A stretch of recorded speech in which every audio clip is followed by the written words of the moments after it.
seperti kita sudah tahu, jilbab bukan sekedar pakaian dan bukan pula sekedar untuk menutup aurat. Ya.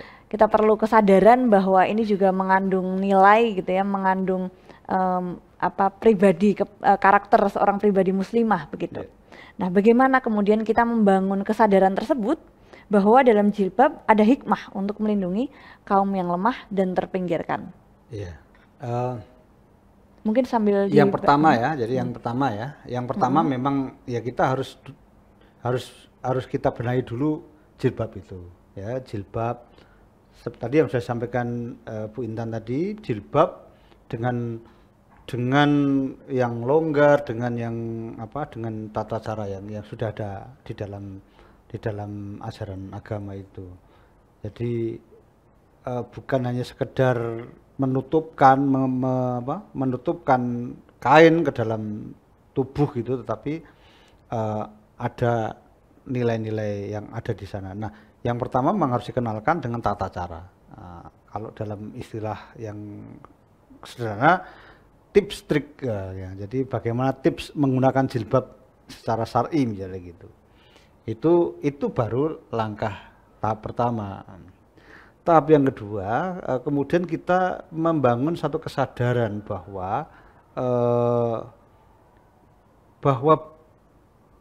di dalam jilbab itu ada satu tawaran budaya gitu, bahwa jilbab menawarkan satu gaya hidup yang berbeda dengan yang tidak pakai jilbab gitu.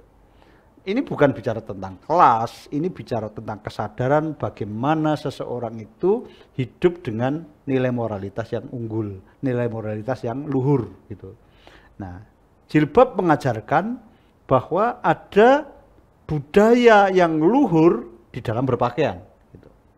Nah, jadi setelah kemudian berbicara tentang tips trik jilbab syar'i, yang kedua kita perlu menyadarkan, mengingatkan kepada keluarga kita, kepada perempuan-perempuan muslimah, bahwa ada budaya luhur dengan jilbab itu. Nah, sehingga orang ketika kemudian melakukan mencoba menggunakan itu dengan kesadaran bahwa ini adalah budaya yang luhur, budaya sesuatu yang memang sedang atau yang utama dalam kehidupan ini.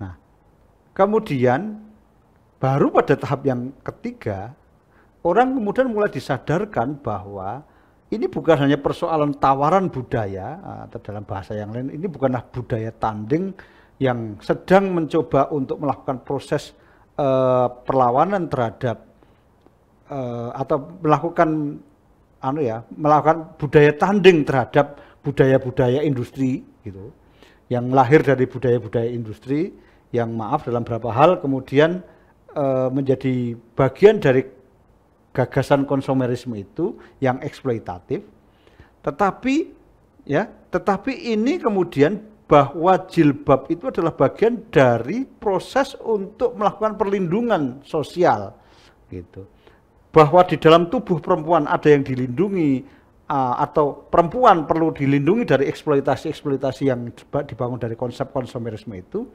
dan tetapi juga di dalam konsep jilbab ada ajaran untuk melakukan perlindungan terhadap orang-orang yang lemah dan terpinggirkan itu. Ini bukan berarti kemudian mengatakan perempuan itu lemah loh ya, tetapi ini adalah simbol di mana kemudian perempuan sebagai sebuah kekuatan pun dia bisa punya kekuatan melakukan proses perlindungan dengan pakaiannya. Nah, dan jangan sampai dan yang terakhir kesadaran itu harus dibangun, bukan hanya dia harus melindungi dirinya sendiri.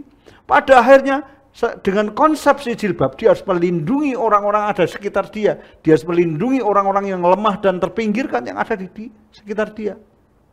Itu kesadaran itu yang paling tinggi di dalam jilbab itu gitu.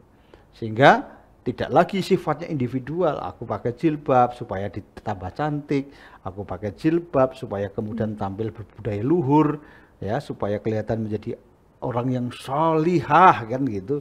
Ya, bukan hanya itu, tetapi menjadi bagian dari orang-orang yang sedang melakukan proses perlindungan terhadap eksploitasi budaya-budaya konsumerisme itu.